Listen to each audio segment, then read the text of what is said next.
Salve a tutti, continuiamo nell'analisi di una partita del torneo di San Pietroburgo del 1914.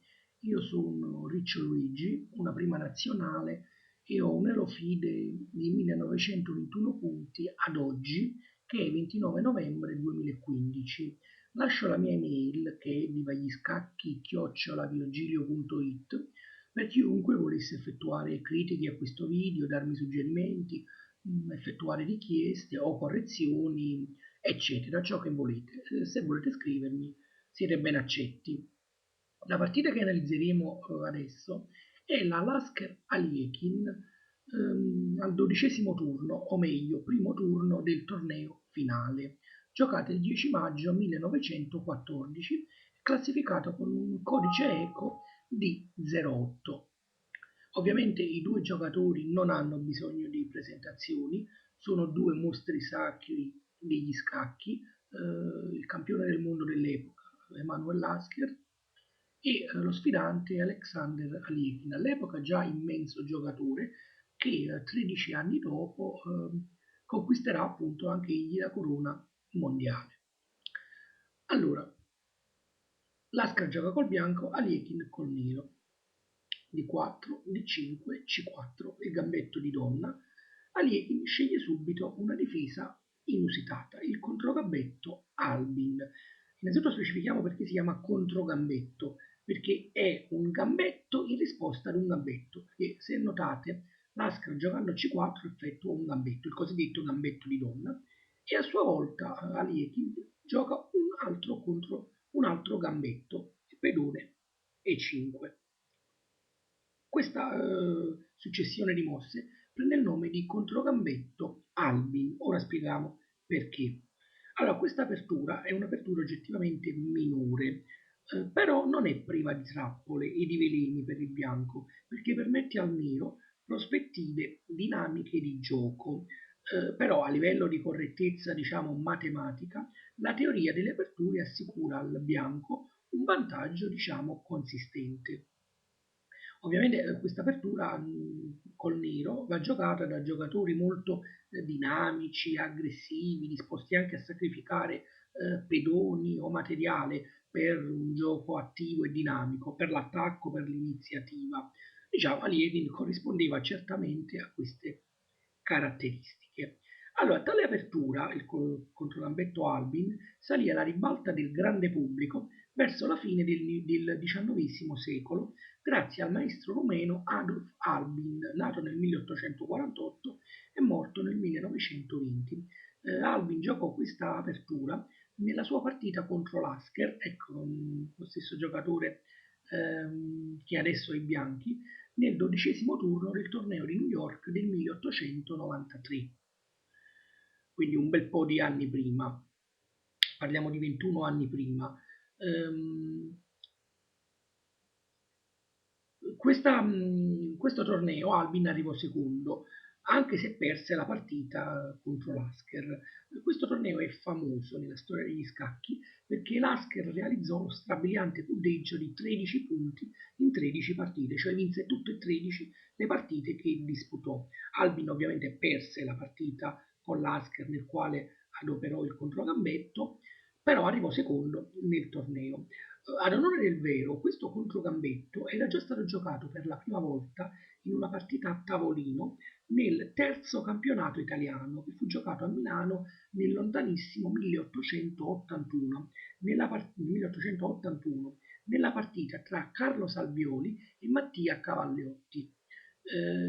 Salvioli vinse la partita e il torneo con 11 punti su 16, mentre il nero Cavallotti, quello che il giocatore che giocò appunto il controgambetto Albin per la prima volta a tavolino, arrivò nettamente ultimo, totalizzando 1 su 16.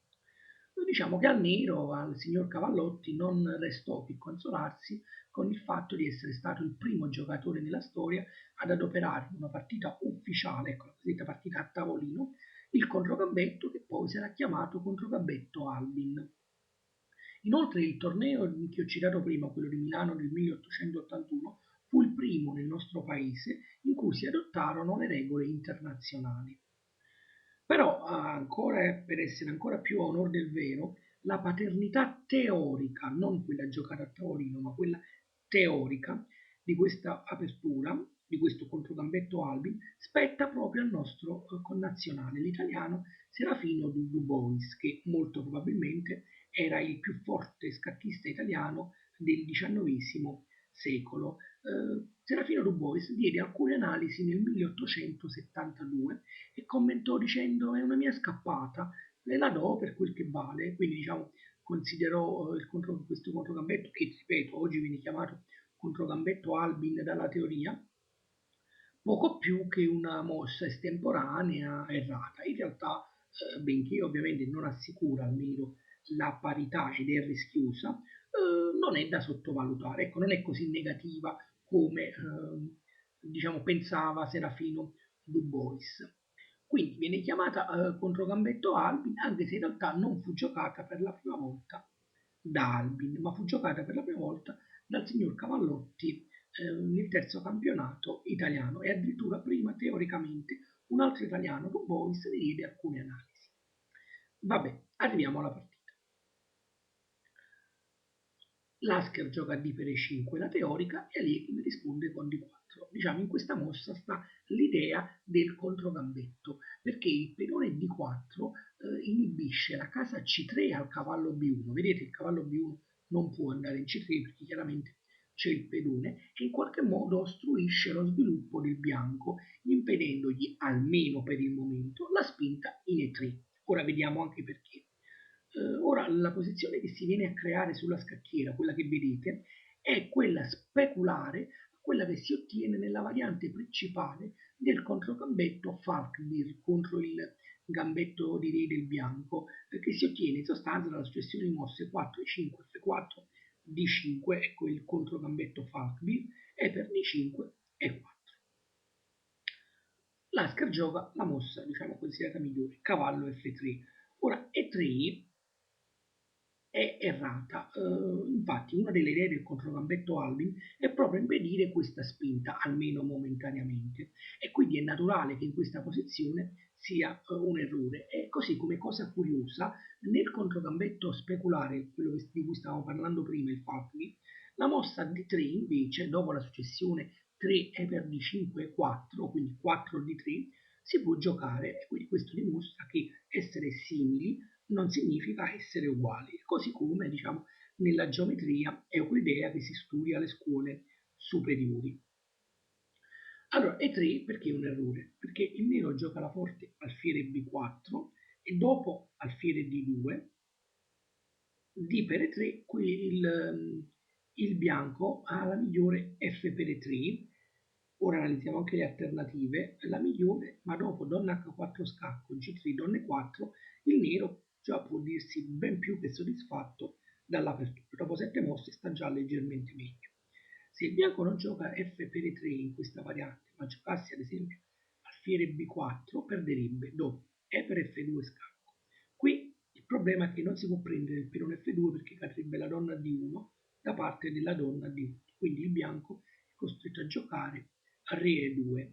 Ora, non ovviamente alfiere G4 perché segue cavallo F3 e il bianco praticamente ha vinto avendo un pezzo in più netto, ma semplicemente qui il nero gioca la forte, F per G1, promuove a cavallo, scacco. Ecco il succo, promuovendo a cavallo con scacco va a stare meglio, perché dopo Re 1, ovviamente non torre G1 per alfiere G4, e il nero ha vinto perché perde la donna inutilmente, quindi dopo Re E1, donna H4 scacco, Re D2, cavallo C6, e praticamente il nero tranquillamente si può asserire che ha vinto. Se invece di alfiere per B4, dopo D per E3, il bianco gioca donna 4 scacco, allora serve semplicemente cavallo C6, alfiere per B4, E per F2, Re per F2, donna H4, e anche qui il nero ha vantaggio decisivo. Ora, il bianco può giocare A3 invece di cavallo F3 giocata da Lasker, a cui può seguire, però A3 diciamo non è la migliore perché può seguire cavallo C6, E3, D per E3, donna per D8, Re per D8, alfiere per E3, cavallo per E5 con assoluta parità. Inoltre si può giocare invece di cavallo F3 giocata da Lasker, si può giocare anche E4. Questa simpatica mossa è stata molto sponsorizzata e analizzata dal 10° campione del mondo, il russo, che fu poi naturalizzato francese Boris Spassky. Qual è l'idea? L'idea è sfruttare, ecco perché l'ho chiamata simpatica mossa, è sfruttare l'idea, la peculiarità della presa in passante. Perché adesso il nero è vero, può dare a scacco in B4 così come nella variante con E3, però non può prendere più en passant D per E3, proprio perché sappiamo tutti che da regolamento la presa en passant, se si vuole fare, la si deve effettuare immediatamente, altrimenti se ne perde il diritto. Quindi dopo E4 può seguire cavallo C6, F4, quindi il bianco decide di mantenere il pedone di vantaggio, ma a prezzo di un certo ritardo nello sviluppo. Nella prima partita a tavolino in cui fu giocata questa mossa, il signor Cavallotti giocò cavallo F3. Ma dopo, ripeto, tornando a noi, dopo cavallo C6, F4, F6, ecco in stile gambetto, il nero può ritenersi soddisfatto, cioè è entrato in una partita che egli appunto voleva giocare. Quindi tornando a noi, dopo questa diciamo disquisizione sulle trappole e sulle idee di questa apertura, cavallo F3, cavallo C6. Esiste anche la mossa di Tartacover C5 che però sembra un po' troppo lenta. Ad esempio dopo E3, cavallo C6, E per D4, C per D4, alfiere D3, cavallo G7, arrocco, cavallo G6, H3 per impedire alfiere G4, alfiere 7, torre 1, diciamo il nero fatica a recuperare il pedone e non ha questo grande attacco, quindi sembra, ecco, la mossa di Tartacover sembra un po' lenta.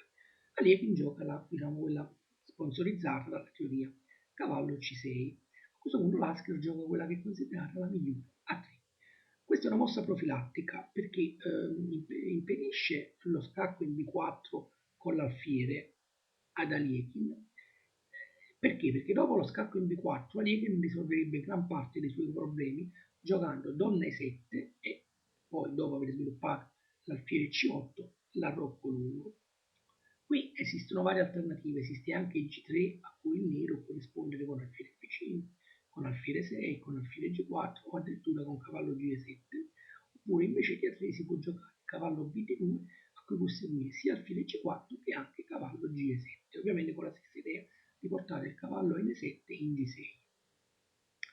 Dopo A3 Aliekin gioca diciamo, la mossa considerata più aggressiva, alfiere G4, sviluppa l'alfiere minacciando il cavallo in qualche modo di doppiare la struttura pedonale del bianco. Qui si poteva anche giocare quella che è un po' più tranquilla, alfiere 6, ma anche A5 è molto forte perché impedisce l'espansione del bianco sull'ala di donna con B4. Ad esempio dopo E3 addirittura si può giocare alfiere C5 proteggendo il pedone D4 o ancora si può giocare semplicemente cavallo G7. Fatto sta che Aliekin decide per alfiere G4 e qui Lasker gioca cavallo BD2. Il punto esclamativo non è mio, ma è della teoria delle aperture. Diciamo, viene considerata la mossa migliore. Esiste anche alfiere F4 che non mantiene il pedone di vantaggio, però diciamo Lasker in questa partita dimostra che lui non è tanto interessato a mantenere a tutti i costi il pedone di vantaggio. Dopo alfiere F4 poteva seguire dal punto di vista teorico cavallo G7, cavallo BD2, cavallo G6, alfiere G3, donna E7, donna E7, fermiamoci, con l'idea appunto di catturare il pedone E5. O invece di alfiere F4 può seguire anche H3, che appunto fu il tratto che Lasker adoperò nella partita contro Albin nel torneo di New York che io ho citato in precedenza nel 1893, che appunto vide vincere a Lasker sia la partita che il torneo a punteggio pieno con 13 punti sui 13 totali. In questa partita Lasker invece di giocare H3 migliora giocando cavallo B in D2. Aliekin gioca donna E7 che è una mossa un po' dubbia, è vero, lui minaccia la cattura in E5 e il bianco non può prendere in D4 perché segue cavallo D3 matto, non so se riuscite a vederla, questa è una delle trappole del controgambetto Albin. Qual è l'idea? Prendendo in E5, se il bianco cattura in D4, c'è la scoperta della donna sul re. e quindi giocando poi cavallo D3, il bianco non può mangiare perché c'è la donna e quindi risulterebbe un matto, un simpatico matto affogato.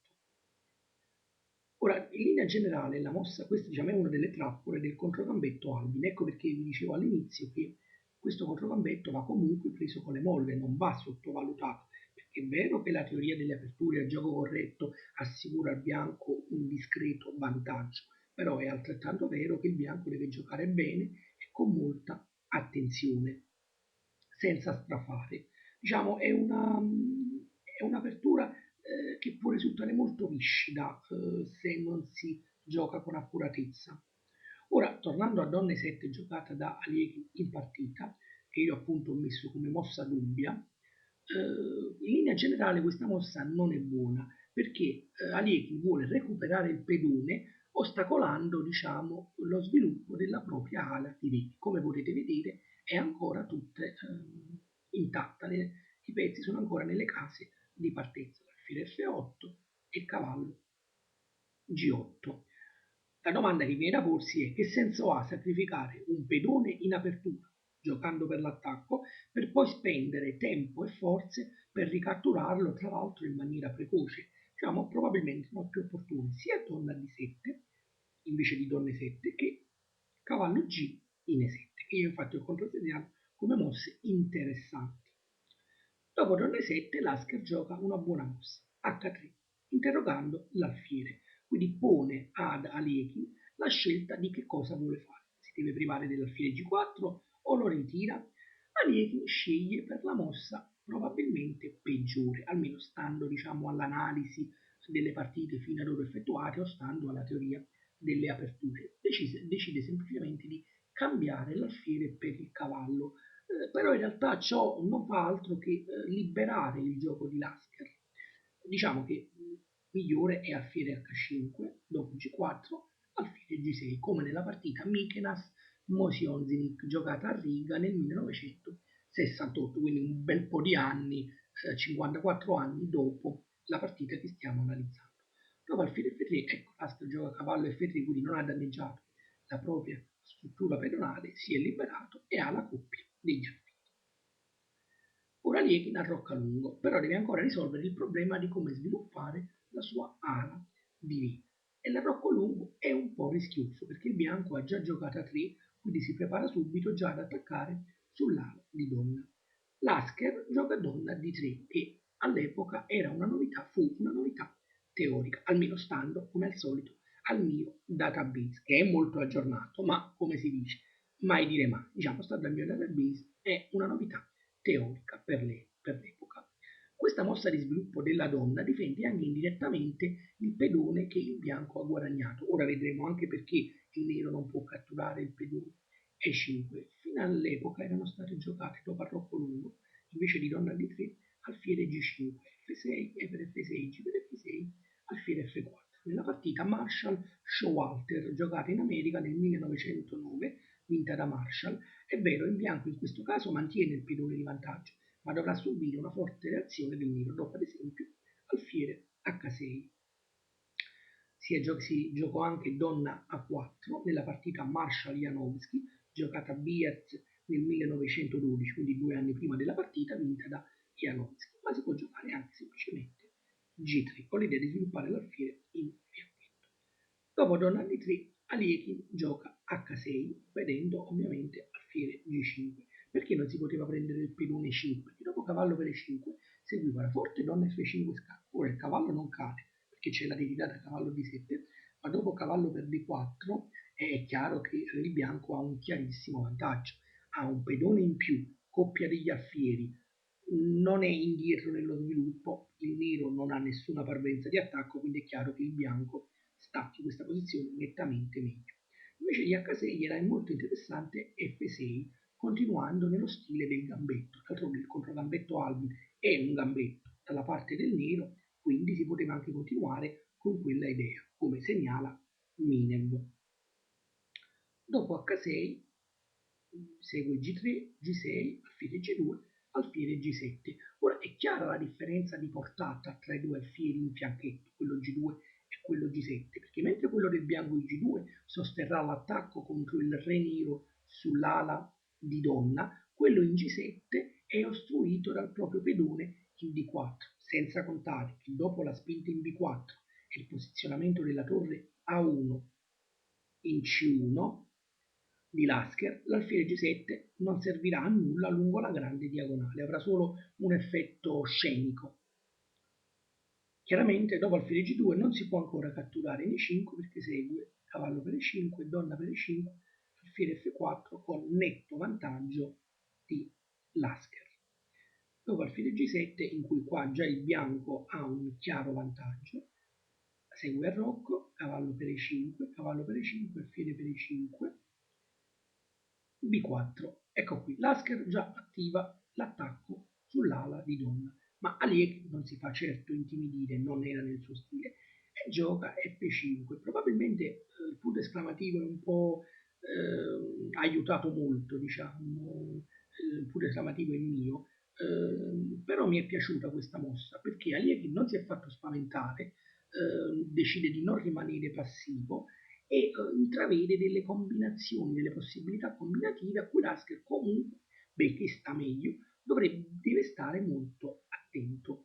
Quindi F5 è una buona mossa, però era anche buona oggettivamente donna 6, dopo ad esempio C5, cavallo 7, B5, cavallo D5, ecco il cavallo bianco è in un'ottima posizione e che ostruisce l'alfiere G2 e in alcune varianti minaccia di saltare in E3. Ovviamente dopo B4 sarebbe stato un gravissimo errore, cavallo F6, perché sviluppare l'ala di re in questo caso sarebbe stato osceno, dopo F4, alfiere D6, C5 e Lasker avrebbe guadagnato un pezzo, come segnalano Reinfeldt e Fine.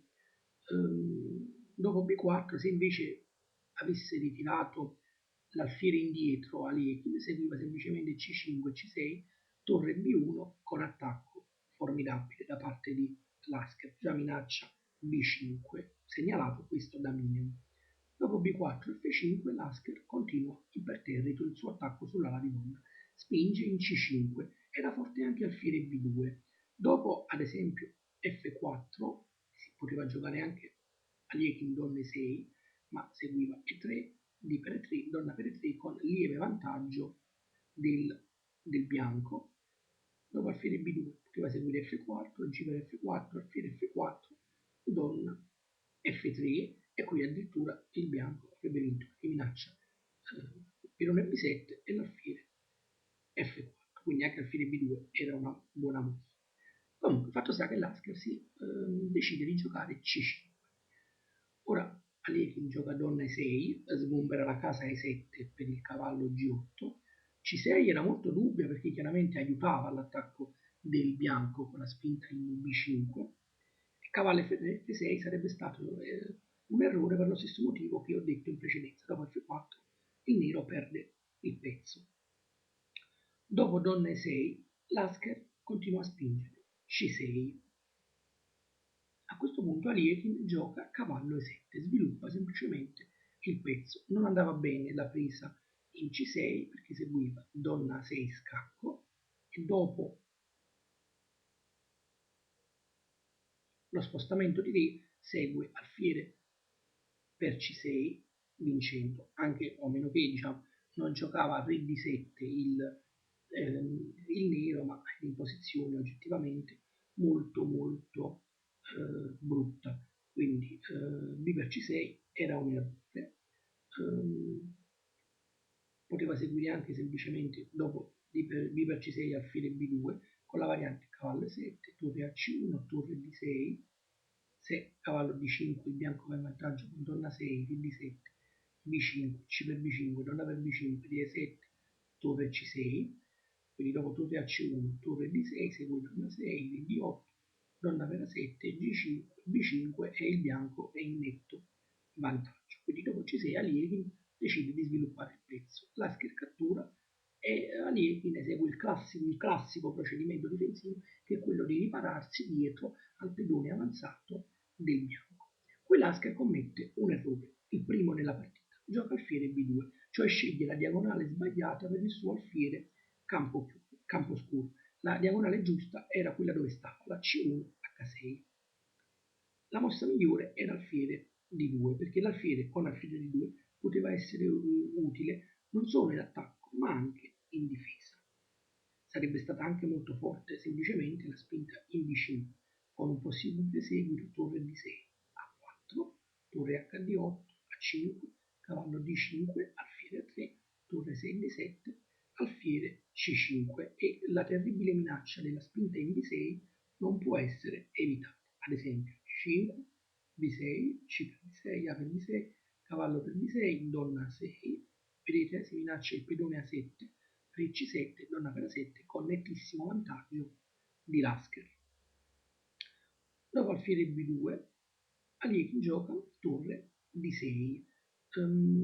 Dopo F4, che era possibile, semplicemente Lasker entrava in un finale migliore dopo C per F4, alfiere per F4, donna E4, a questo punto è costretto a cambiare le donne a Aliekin, donna per E4, alfiere per E4. E chiaramente il bianco, data la sua coppia degli alfieri, ha un finale molto vantaggioso. Chiaramente se il Aliekin decideva di non cambiare le donne, giocava donna D6, seguiva torre F1 e comunque il vantaggio di Lasker sarebbe stato marcato. Quindi dopo torre D6 segue torre AC1, torre HD8, torre C2, qui era più forte torre C5 che avrebbe risparmiato tempo, o anche donna C4, perché chiaramente in questa posizione il cambio delle donne avvantaggia il bianco, perché ha la coppia degli alfieri e una struttura pedonale migliore. Dopo torre C2 segue F4. Adesso questa mossa è possibile proprio perché l'alfiere campo scuro non sta più sulla diagonale C1 H6, ma si è stato dirottato da Lasker stesso lungo la grande diagonale scura. Quindi G per F4, alfiere per F4, torre D1. Questa mossa, per quanto naturale, è un errore. A Lasker è sfuggita la manovra cavallo E7, cavallo F5, cavallo E3, chiedo scusa, io ho sbagliato a scrivere, ovviamente da F5 il cavallo non può andare in D3, ma è E3. Ora, siccome questa torre è comunque destinata a divenire preda del cavallo nemico, era meglio lasciarla in F1 e risparmiare il tempo. Invece di torre D1 poteva seguire alfiere C1, alfiere 5, alfiere per H6, cavallo D5, alfiere D2, cavallo C3. Sarebbe stata una variante buona per il bianco. Oppure, invece di alfiere C1 poteva seguire donna E4, alfiere 5. Vedete, Allegri non ha interesse a cambiare le donne, ora è costretto a farlo dopo F4, alfiere F6, donna per E6, torre per E6, anche se il bianco in questa variante ha troppe debolezze per sperare di vincere. Dopo torre D1, Allegri gioca ovviamente la manovra cavallo F5. Cavallo D5 sarebbe stato un errore per alfiere D4, per alfiere per D4, quindi è vero che il cavallo nero vuole andare in E3, ma deve stare attento. Le case F5 e D5 non sono due case uguali. Dopo cavallo F5, Lasker chiaramente si accorge della manovra e capisce che l'alfiere deve proteggere la casa E3 e quindi gioca alfiere C1, che però è un errore.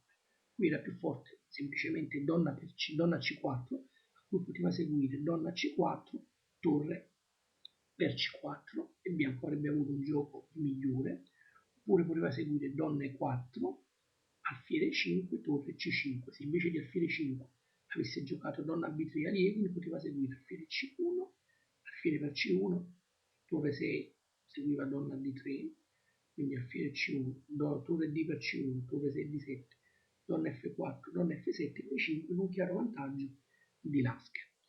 Quindi a torre alfiere C1 Aliekin gioca la forte cavallo E3 ed è nel suo terreno preferito, appunto il terreno tattico delle combinazioni. Ovviamente il cavallo è intoccabile, altrimenti praticamente subisce un attacco da matto Lasker e quindi gioca torre C5. Qui è simpatico un commento del vecchio nemico di Tarrasch, di Lasker, chiedo scusa, Tarrasch, anche se in questo torneo Tarrasch più volte si è rivolto con toni lusinghieri nei confronti di Lasker. Appunto Tarrasch scrisse: Lasker può perdere un occhio, ma mai la testa, nel senso che può commettere un errore, ma non ne commette mai troppi nella stessa partita, non si lascia andare. Ora, dopo torre C5, Lasker fa sì che sia inutile per il nero prendere la torre in D1. Naturalmente non può seguire F per 3, per D per 3 e sta nettamente meglio, a quel punto Aliekin addirittura avrebbe vinto. Dopo torre C5, ora vediamo perché non si può prendere naturalmente il cavallo, Aliekin giocò donna F6. Su cavallo D1 poteva seguire alfiere per F4, cavallo per F2, su cavallo C3 sarebbe seguito donna F3, torre F8, torre per C7, re per C7, donna C6 e con vittoria di Lasker, la torre non può prendere la donna perché è inchiodata su lei. Quindi dopo alfiere per F4, cavallo F2, alfiere per D6 con netto vantaggio di Lasker, e anche su cavallo B2 sarebbe seguito lo stesso alfiere per D6 con netto vantaggio di Lasker.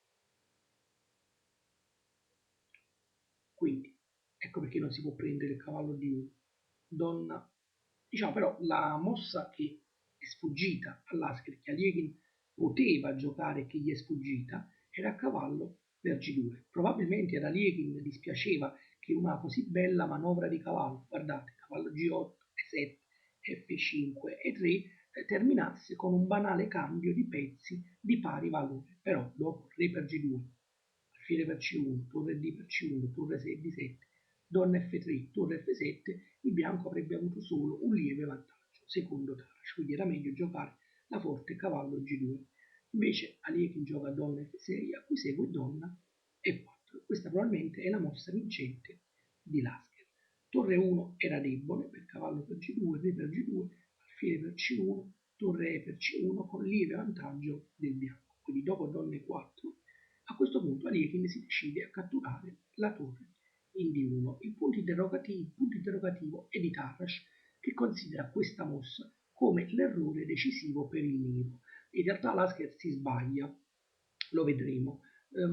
Aliekin avrà pensato che il cavallo avrebbe fatto in tempo a catturare la torre D1 e a ritirarsi in C3 con guadagno di tempo, ma naturalmente Lasker si affretta a smentirlo. Qui era forte alfiere H2 scacco, re per H2, cavallo per D1, alfiere F4, cavallo per F2, alfiere per D6, donna per D6 scacco, donna E5. E in ogni caso, invece di cavallo per D1, non era ancora troppo tardi per catturare in G2.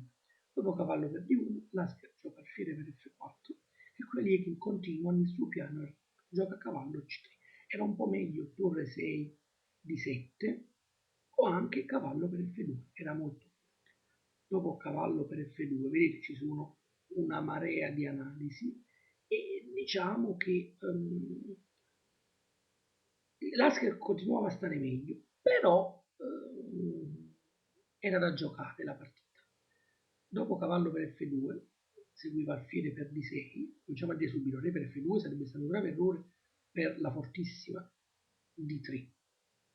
Le analisi ovviamente le potete vedere voi con tutta calma, io le ho messe, chiunque voglia fermi il video e le analizza con tutta calma. Anche su donna F3 sarebbe seguita la forte D3, quindi dopo alfiere per D6, torre per D6, donna E8 scacco, ancora su donna E5 c'è la forte D3, di donna per E8 scacco, torre D8, donna E5 e in questa variante che ripeto potete tranquillamente visionare, Aliechi non avrebbe avuto nulla da temere. Invece, dopo l'errore cavallo C3, questo è l'errore decisivo di Aliekin, non quello che sostiene Tarrasch, segue alfiere per D6. Lasker dimostra la brillantezza dei giorni migliori. Dopo alfiere per D6, Aliekin gioca donna per D6. Chiaramente cavallo per E4 sarebbe stato un errore madornale per alfiere per C7, re per D7, alfiere per E4, re A6, re C8 seguiva alfiere 5 vincendo, re A6, torre A5 matto, come fa notare Tarrasch, o anche B5 matto. Invece di cavallo E4, se invece di donna per D6 segue C per D6, allora segue torre C8, torre per C8, B per C8 donna, re per G8, donna 8 e praticamente il bianco vince. Quindi donna per D6, donna E5, ora Aliekin gioca donna B6, nonostante sia in forte Zeitnot, cioè in forte ristrettezza di tempo, tende un tranello all'Asker. Lasker non ci casca e gioca donna E7. Però se avesse giocato torre C6 sarebbe seguito donna per B7, torre per C3, Re per C3, alfiere per B7, C2 e Aliekin avrebbe vinto perché il pilone C va a promozione, perché il nero ha torre D1 scacco e poi Lasker non si fa fregare e gioca donna E7, a cui segue donna D6. Ovviamente la torre non può abbandonare l'ultima traversa per via dello scacco matto. Ovviamente se torre G8, torre C6 e ora non c'è più il trucchetto, dato che la torre non è più un D8 per dare lo scacco. Quindi dopo donna D6, torre E5, D3. Qui chiaramente Aliekin cerca le complicazioni, ma è naturale, non solo perché è in forte ristrettezza di tempo, ma anche perché è in difficoltà per quanto riguarda la posizione. Tra l'altro la spinta in D3 è tematica in molte varianti del controcambetto Albi. Lasker gioca per D3, chiaramente non può permettere al pedone D3 di avanzare fino in D2 e poi in D1 diventando donna, quindi non può permetterlo e quindi cambia a questo punto donna per D3 e qui Lasker gioca ancora un'ottima mossa, gioca torre E3. Qual è l'idea di Lasker? L'idea di Lasker è di vincere giocando la manovra di arrivare con la torre in F8. Però chiaramente adesso non può farlo perché F5 è controllata sia dalla donna che dal pedone G6. Allora che cosa fa? Gioca torre 3 in questo modo, attacca la donna guadagnando un tempo e attacca anche il cavallo C3. Aliechi da scacco, re H2. A questo punto Aliechi deve salvare il cavallo e gioca cavallo B5. Tutto ruota in realtà attorno alla casa D6 perché Aliechi minacciava il cambio delle donne in D6 dando scacco al re bianco, quindi cambiando con la donna E7, respirando molto. Chiaramente Lasker non può permetterlo. Ovviamente non può giocare subito adesso donna D6 perché segue semplicemente donna per D6, C per D6, non torre per D6, per torre 8, per D8, matto. Dopo donna per D6, C per D6, cade il cavallo C3. Allora Lietin lo porta in B5 appunto controllando sia la casa C7 che soprattutto quella D6, ma Lasker è più furbo. Gioca a torre 6 appunto impedendo alla donna nera la venuta in D6 e a contempo minacciando la manovra torre E6 in F6 e poi torre F6 in F8. A questo punto Aliekin sbaglia in fortissima ristrettezza di tempo e fa la mossa della disperazione, cavallo per A3, ma dopo la semplice torre F6 di Lasker è costretto ad abbandonare. Quindi spero che questa partita vi sia piaciuta, chiaramente non è stata esente di errori da ambo le parti. Io ho preferito fare una disquisizione teorica sul controgambetto Albin non perché lo consiglio, ci mancherebbe altro, ma perché è un'apertura ecco, velenosa, insidiosa da conoscere. Inoltre abbiamo visto un bel mediogioco di attacco e contrattacco, un bel gioco di pezzi da parte di ambo i giocatori e un finale, diciamo, di partita magistralmente condotto da Lasker, nonostante, diciamo, la famosa spinta in D3 di Aliekin che poteva creare ecco, qualche problema a qualche altro giocatore un po' più timoroso di Lasker. Quindi con questa analisi vi saluto, vi ringrazio per l'attenzione e ci sentiamo e ci vediamo nel prossimo video. Arrivederci a tutti.